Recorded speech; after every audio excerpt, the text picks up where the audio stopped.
All right, we are getting into the Constitution. Now, in the spirit of full disclosure, I need to tell you that I feel the Constitution is probably the greatest document written in human history, especially in regards to government and politics, things along those lines. I agree that the Declaration of Independence is a phenomenal, important document, and without that, we wouldn't have the Constitution. But at the same time, the Constitution is what has allowed our republic to survive for nearly 250 years. I revere this document. I actually carry a pocket copy of the Constitution with me. It's in my bag almost all the time.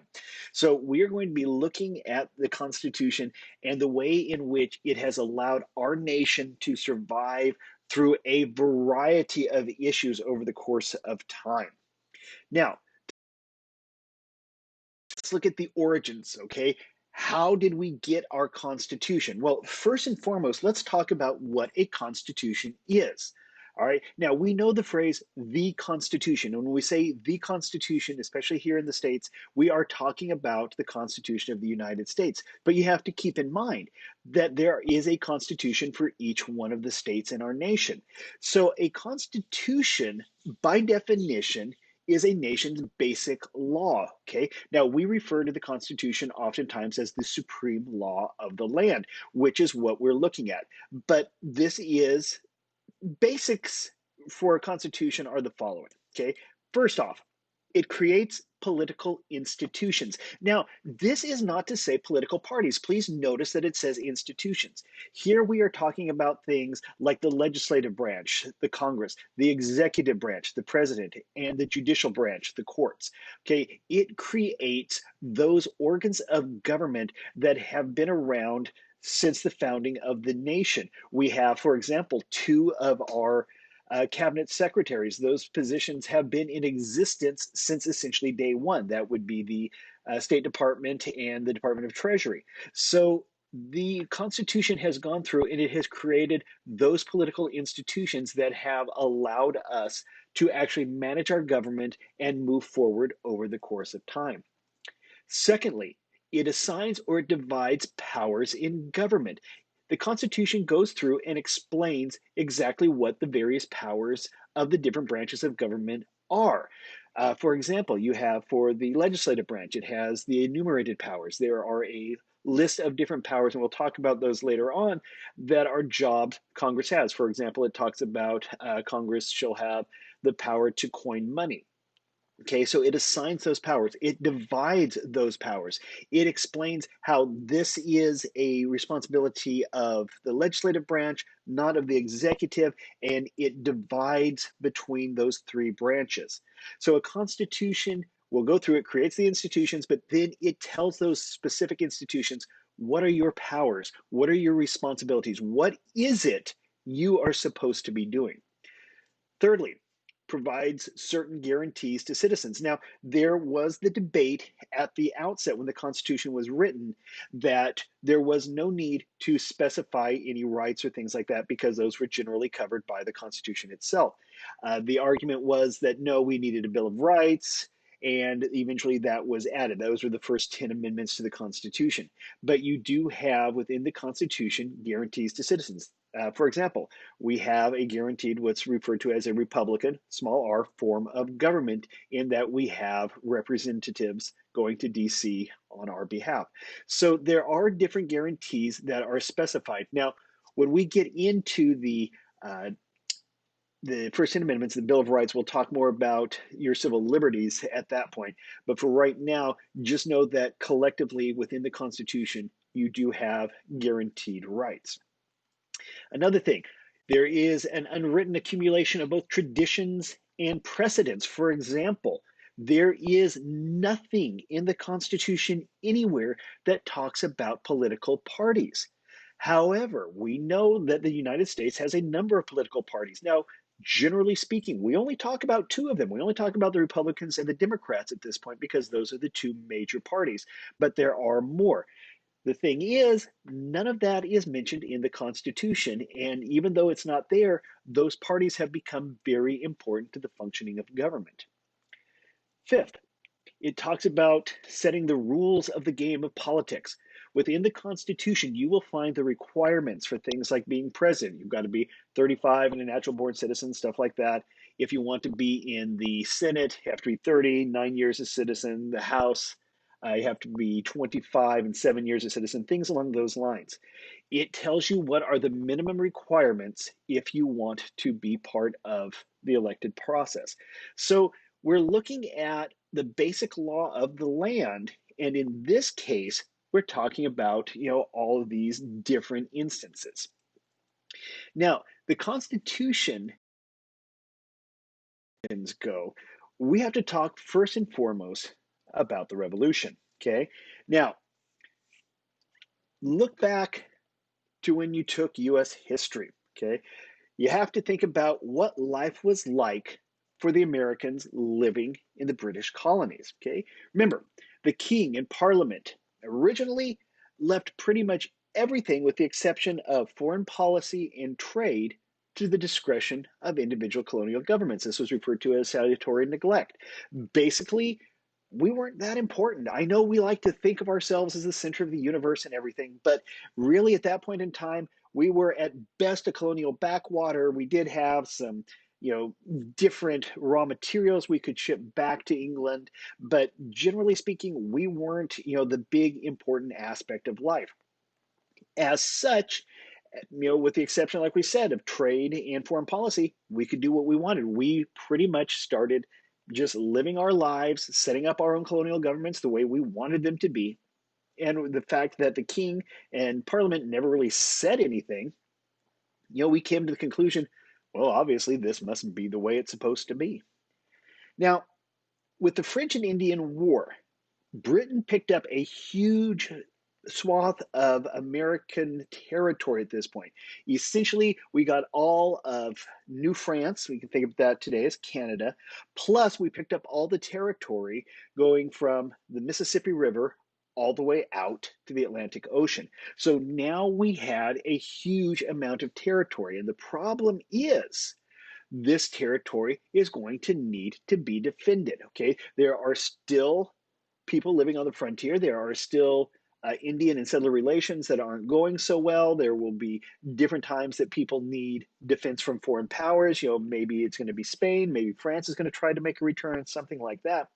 But Britain realized that with this expansion of their colonial holdings in North America, they were going to have to go through and really put some troops and put some effort into protecting it. And the thing is, if you're having to put troops into an area to defend that area, it's not going to be free. You're going to need some money to pay for that. And so the British Parliament passed a series of taxes to pay for the cost of defending the territory. Now, generally speaking, you can make the argument this made perfect sense. You think about it, you've got England. They are spending a phenomenal amount of money to go through and try to make sure that their holdings in North America are safe and protected. The people who are living here, they argue, they ought to be paying some of that cost. Now, the Crown is not looking for the American colonies to pay for everything, but they feel that they should help defray the cost. Plus, you got to keep in mind, Britain was in debt after the French and Indian War, and they needed to pay that off. And they felt that since they had been fighting here, protecting the colonials all this time, we should be paying what they called, essentially our fair share of what's going on. Now, they also went through and began to tighten enforcement of trade regulations. Okay, you had what were called the Navigation Act and things like that.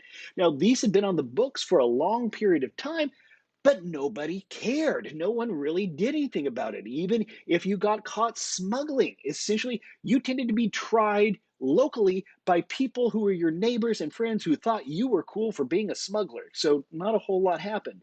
Well, all of a sudden, they started enforcing all of their trade regulations. Think about it this way, imagine you have spent your entire life. There has never once been a curfew for you. You've been able to come and go as you please. And then one day out of nowhere, bam, you got a curfew. This is going to either make you stop and re examine how you're doing things, or you're going to become resentful of the fact that now the rules have been in effect. It may have always been there, except nobody ever enforced it. Same thing is going on here. Now, the Americans were upset that You had rules being enforced, which had never been enforced before, but they were also ticked at the taxes. Now, they resented these taxes not so much because of the cost or the price or the amount or anything along those lines, but they were more upset over the fact that they had no representation in Parliament. No matter what, they didn't have anyone representing them. Now, the king and the prime minister, they took it to say that there was this sort of virtual representation, that the parliament represented all the British subjects wherever they might be. But the Americans didn't really like that. They saw this as essentially a government in which they had no voice telling them what they were going to do. And in all honesty, the American attitude has often been, don't tell me what to do. And that's what was going on here. They were upset more over the concept of taxation without representation than the taxes themselves. Not to say that they actually like the taxes, but go. So the colonists responded by forming the First Continental Congress. Now, you might recall at the outset of the French and Indian War, there had been an attempt to create the Albany Congress to get all the colonies to work together. That didn't really go so well. In this case, you have the colonists all coming together. They're trying to figure out what to do. What is our future relations with Britain going to be like? Now, keep in mind, there were those in the colonies who wanted right now, boom, get out of the empire, rebel, etc. But there were also those who wanted to remain loyal to the crown. And there was a group in the middle who really hadn't decided one way or the other yet. So you think about it, you can see that there are a wide variety of opinions coming to this First Continental Congress.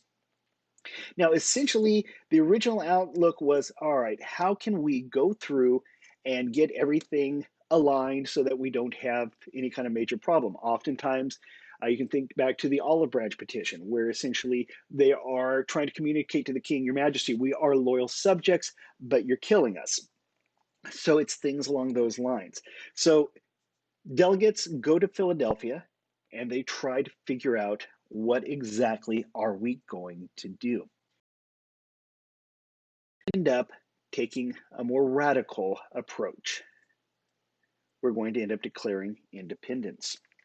Now, the Continental Congress is going to meet in almost a continuous session running from about 1775 through 1776. There's going to be a ton of things going on. Now, they didn't start off with the idea or the plan of declaring independence, of poking the bear as it was, trying to upset England or anything like that.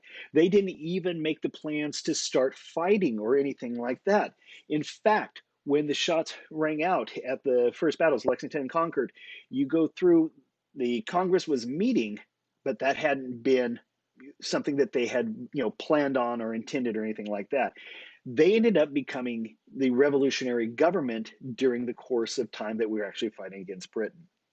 And it was in May and June 1776, the Continental Congress began debating a resolution put forward by Mr. Lee of Virginia.